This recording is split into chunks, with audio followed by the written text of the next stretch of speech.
بسم اللہ الرحمن الرحیم۔ شروع کرتا ہوں اللہ کے پاک نام سے جو بہت بڑا مہربان نہایت رحم والا ہے۔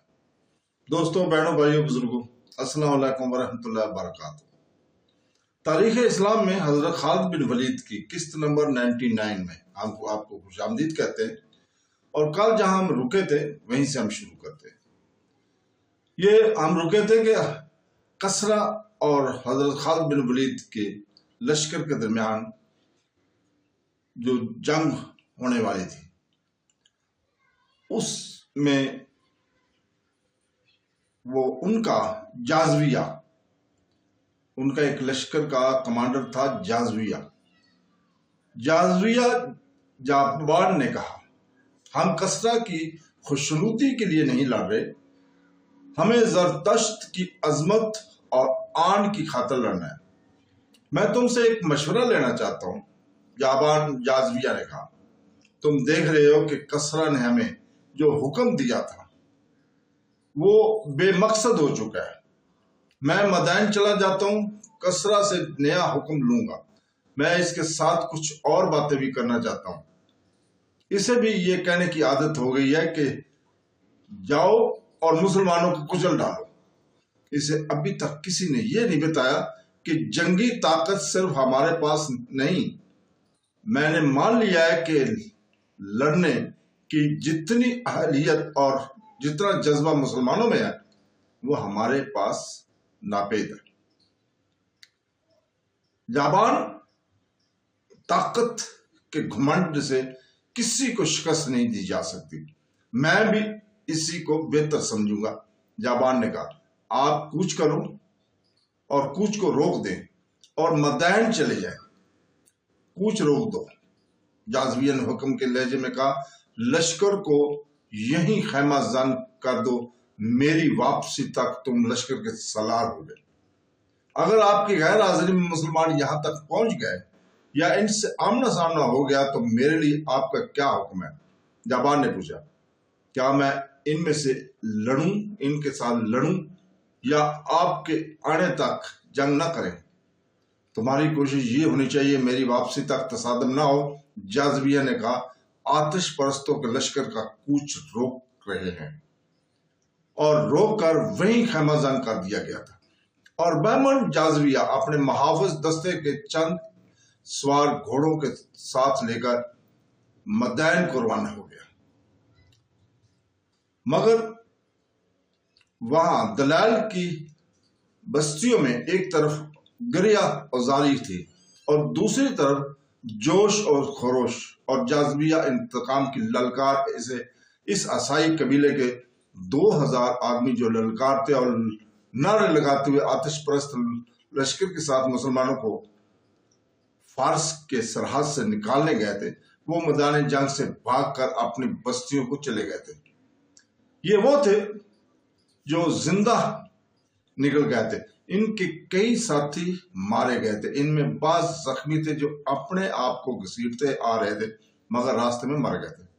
یہ عیسائی جب سر جھکائے ہوئے اپنی بستیوں میں پہنچنے لگے تو گھر گھر سے عورتیں، بچے اور بوڑھے نکل گئے، اور ان شکست خوردہ ٹولیوں میں عورتیں اپنے بیٹوں، بھائیوں اور خامدوں کے ڈھونڈنے لگی۔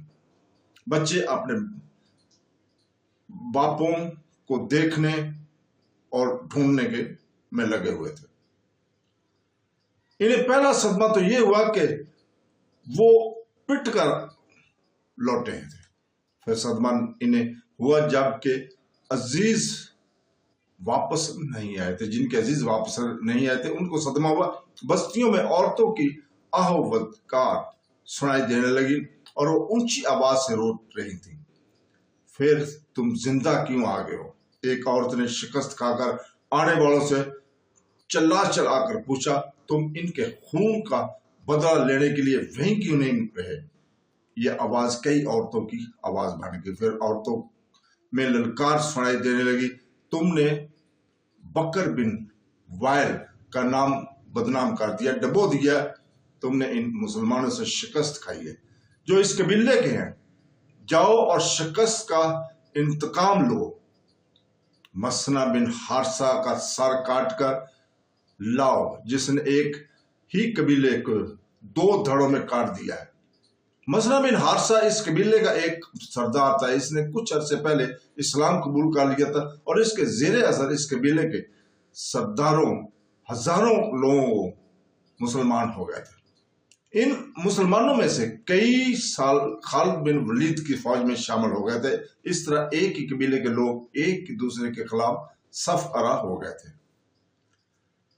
तबरा और इब्ने कतिबा ने लिखा है कि शिकस्त खोरदा ईसाई अपनी औरतों के तानों और इनके ललकार से मुतासर होकर मुसलमानों के खिलाफ लड़ने के लिए तैयार हो गए।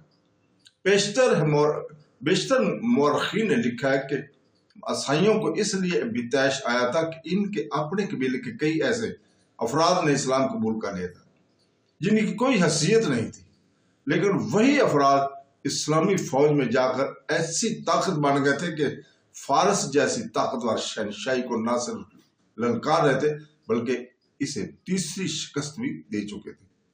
अब इन लोगों को अपने मजहब में वापस लाना बहुत मुश्किल है। बकर बिन वैल के एक सरदार अब्दुल असूद ने कहा, इनका एक ही इलाज है कि इन्हें कत्ल करा दिया जाए। और अब्दुल असूद बनु अजलान का सरदार था।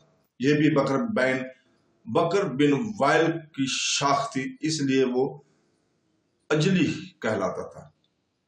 माना हुआ जंगजू ईसाई था। क्या तुम मुसलमानों के कत्ल को आसान समझते हो? एक बूढ़े ईसाई ने कहा, मैदान जंग में तुम इन्हें पीठ दिखाकर आए हो। मैं एक मशवरा देता हूं। इस कबीले के एक और बड़े ने कहा, हमारे साथ जो मुसलमान रहते हैं इन्हें खत्म कर दिया जाए। पहले इन्हें कहा जाए कि ईसाईयत में वापस आ जाए, अगर इनकार करें तो इन्हें खुफिया तरीकों से खत्म किया जाए।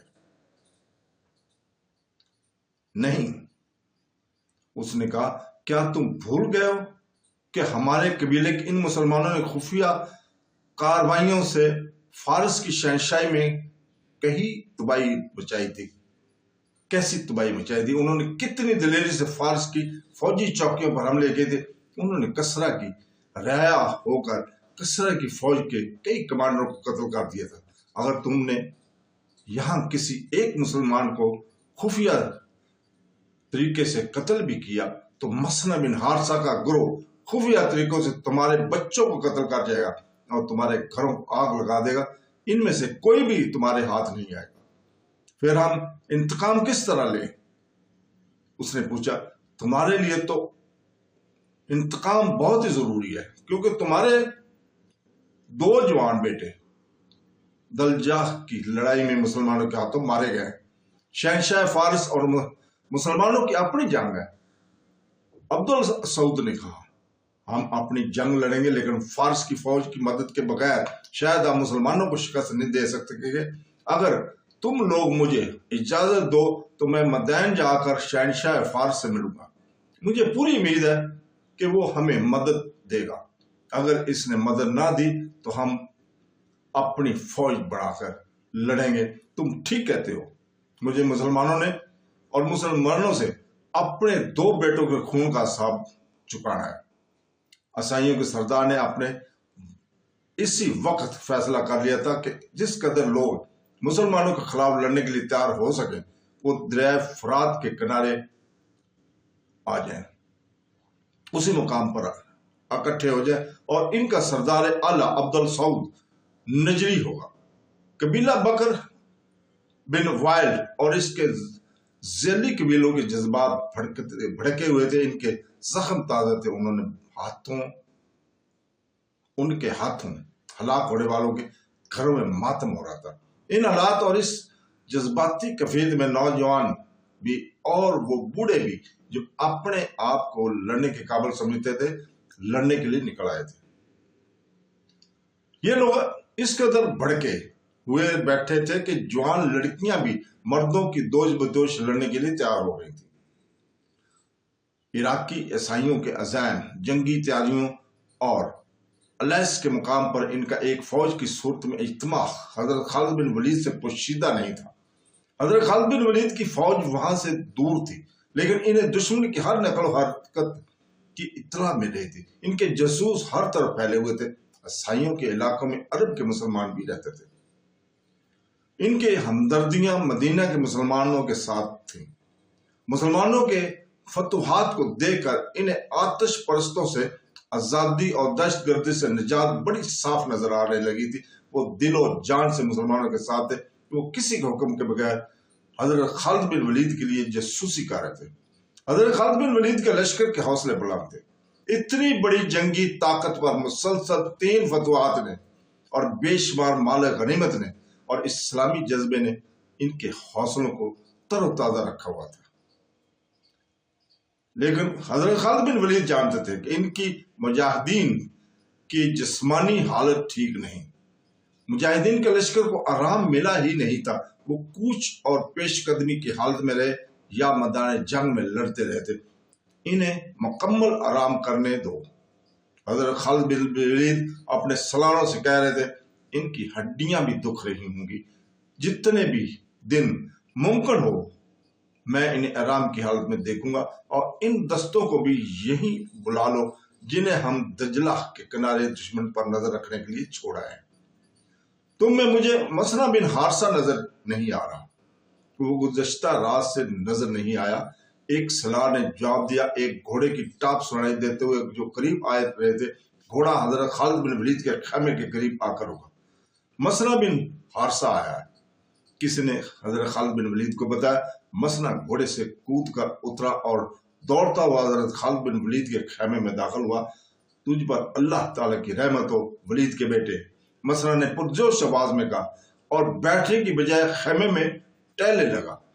खुदा की कसम इब्ने हारसा, हजरत खालिद बिन वलीद ने मुस्कुराते हुए कहा, तेरी चाल ढाल और तेरा जोश बता रहा है कि तुझे कहीं से खजाना मिल गया।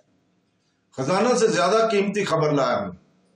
इब्ने वलीद, मसना बिन हारसा ने कहा, मेरे कबीले के ईसाइयों का एक लश्कर तैयार होकर अलेस के मुकाम पर जमा होने को लिए चला गया है। इनके सरदारों ने दरवाजे बंद करके हमारे खिलाफ जो मनसूबा बनाया वो मुझ तक पहुंच गया। क्या यही खबर लाने के लिए तुम सारी रात किसी को नजर नहीं आए? हजरत खालिद बिन वलीद ने पूछा। हाँ, मसना ने जवाब दिया, वो मेरा कबीला है। मैं जानता था कि मेरे कबीले के लोग इंतकाम लिए बगैर चैन से नहीं बैठे।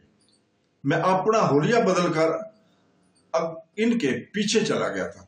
जिस मकान में बैठकर उन्होंने हमारे खिलाफ लड़ने का मंसूबा बनाया है, मैं इसके साथ वाले मकान में बैठा हुआ था। मैं वहां से पूरी खबर लेकर निकला हूं। दूसरी इतला यह है कि इनके सरदार इस मकसद के लिए मैदान चले गए और वो अर्धशेर से फौरी मदद के लेकर हम पर हमला करेंगे। और तो इसका मतलब ये हुआ कि मैं अपने लश्कर को आराम की मोहलत नहीं दे सकूंगा। हजरत खालिद बिन वलीद ने कहा, क्या तुम पसंद नहीं करोगे कि जिस तरह हमने दलजा में आतिश परस्तों को तैयारी की मोहलत नहीं दी थी, इसी तरह हम ईसाइयों और आतिश परस्तों के इज्तिमा से पहले ही इन पर हमला कर दें? खुदा तेरी उम्र दराज करे। इब्ने वलीद, मसना ने कहा, तरीका भी यही बेहतर है कि दुश्मन को सर उठने से पहले ही कुचल दिया जाए। हजरत खालिद बिन वलीद ने अपने दूसरे सलारों की तरफ देखा जैसे वो इनसे मशवरा मांग रहे हैं। तो दोस्तों, आज यहीं रुकते हैं। कल तक के लिए, कल इंशाअल्लाह ताला हम यहीं से शुरू करेंगे। अल्लाह हाफ़िज़।